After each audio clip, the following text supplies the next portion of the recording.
انجمن ترقی اردو ہند شاخ چتردرگاہ اور اردو ٹیچرز ایسوسی ایشن کے اشتراک سے تقریب کا انعقاد عمل میں آیا۔ صدر انجمن ترقی اردو جو 80ویں علمان سے زارکا کے اشتراک سے کی۔ علمان مبین منور جنرل سکریانی انلگن با امبر 2022 کو خمتارا سونگ اندر نے کی۔ پروگرام کے سرپرست اول والی رامچندر گہ میں بہت سے شاعر اور صدیقی بھی تھے موجود، جنہوں نے اپنے بیان دیا اور شاعروں نے اپنا کلام سنایا۔ میزبان شعراء نے بھی اپنا کلام سنایا۔ اس پروگرام میں کثیر تعداد میں تھے لوگ شریک۔ بی جے پی کے کئی اراکین اسمبلی کانگریس میں شامل ہونے کے لیے بے قرار۔ ایشور کھنڈرے گرین کمیل کے کارگزار سعود النشود نے کہا کہ کئی اراکین اسمبلی کانگریس میں شامل ہونے کے لیے بے قرار ہیں۔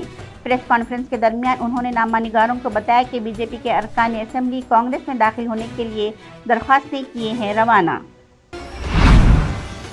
اسدالجمال نے بہت ہی خوبصورتی سے اسلام کے حقیقی معنی اور تصویر کو ملک کے دانشوروں کے سامنے پیش کیا۔ انہوں نے اسلام کی خصوصیت کو بہتر انداز میں بیان کرتے ہوئے کہا کہ اسلام امن کا ہے مذہب، جو بتاتا ہے کہ ایک انسان کا قتل پوری انسانیت کے قتل کے ہے برابر۔ سابق صدر راہل گاندھی نے کہا کہ عوام مہنگائی سے ہیں پریشان، لیکن مودی سرکار نے اس ملک کے عوام کو کوئی نہیں دیا ہے فائدہ۔ مرکز نے ایف ایم ریڈیو چینلوں سے کہا ہے کہ وہ ایسے گانے یا پروگرام پیش نہ کرے جن میں الکوہل، منشیات، اسلحہ، جرائم پیشہ افراد اور گن کلچر کو سراہا گیا ہو۔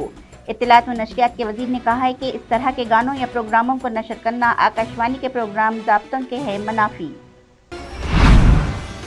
قومی تحقیقاتی ایجنسی نے دلی میں اندرا گاندھی بین الاقوامی ہوائی اڈے سے انتہائی مطلوبہ دہشت گرد ہرپریت سنگھ کو اس وقت کر لیا گرفتار جب وہ کل ملیشیا سے آیا تھا۔ یہاں ہرپریت سنگھ لدھیانہ کی عدالت کی عمارت میں پچھلے سال دسمبر میں کیے گئے ایک بم دھماکے کے کلیدی ملزم ہے۔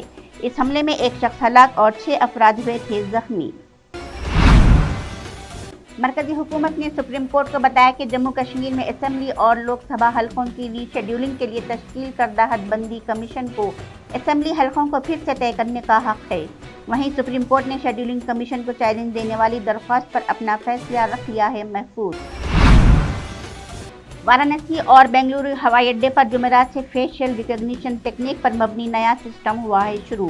اس میں مسافر کی پہچان ان کے چہرے سے ہوگی اور وہ ڈی جی یاترا موبائل ایپ کے ذریعے ہوائی اڈوں پر پیپر لیس کر سکیں گے انٹری۔ ان کے سفر سے متعلق ڈیٹا چہرہ پہچان کر کے سیکورٹی جانچ و دیگر چیک پوائنٹس پر خود ہی کر دیا جائے گا پروسیس۔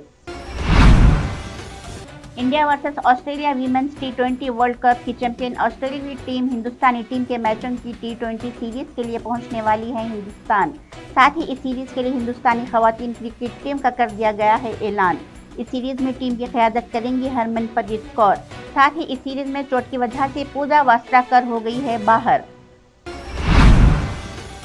اداکارہ نورا فتحی جمعہ کو یہاں انفورسمنٹ ڈائریکٹوریٹ کے سامنے ہوئی پیش تاکہ مبینہ دھوکہ دہی کرنے والے سکیش چندر شیکھر اور اس کے ساتھیوں کے خلاف منی لانڈرنگ کی جاری تحقیقات کے سلسلے میں اپنا بیان کرا سکے ریکارڈ۔ سرکاری ذرائع نے یہ دی اطلاع۔